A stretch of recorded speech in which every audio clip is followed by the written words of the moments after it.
Uyg'urlarga irqiy qirg'inchilik yurgizib, Sharq Turkistonni dunyodagi eng chong usti ochiq turmaga aylantirgan Xitoyning yangi jinoyat shakllari o'ttirg'a chiqmoqda.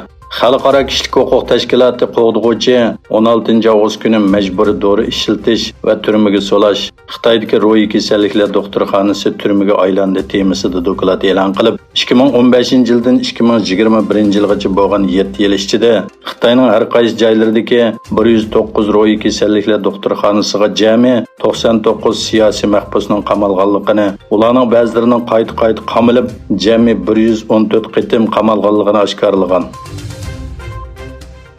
Yangi sonliq ma'lumotda ko'rsatilishicha, 7-oyda Xitoyning Rossiyadan ko'mir va neft importi yangi saviyaga o'rlagan.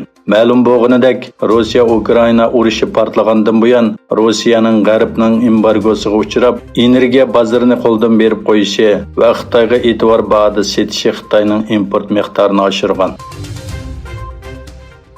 Birlashgan Davlatlar Tashkilotining bosh kotibi Antonio Guterres 20-yil Turkiyaning Istanbul shahrida Qora dengiz ochliq tashabbusiga qatnashgan va Afrikaga qarab yo'lga chiqqan ikki paraxotning Istanbul portidan ayrilishini nazorat qildi.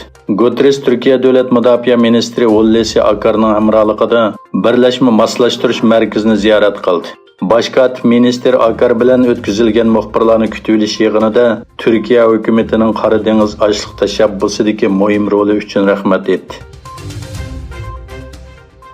Angliya temir yo'l ishchilari ish o'rnidan qilish, xizmat sharoiti va yashanganda kutinish masalasidagi ixtiloflar sababidan boshlangan ish tashlash davomlashmoqda. Davlatlik poyezd to'rining bayonotiga qaraganda, bir qism xususiy shirkatlar faqat 5 dan 1 qism poyezd mulozimati bilan ta'minlaydi ekan. Qurolli tashkilotlar Somalining poytaxti Mogadishodagi bir mehmonxonaga hujum qildi. Hujumda 21 odam qazo qildi. Terrorlik tashkiloti Al-Shabaab hujumning javobgarligini ustiga oldi. Somali doiralari hujumda 21 odamni o'ldirganligini, bolalarni o'z ichiga olgan nurg'un kishining yaralanganligini aytdi.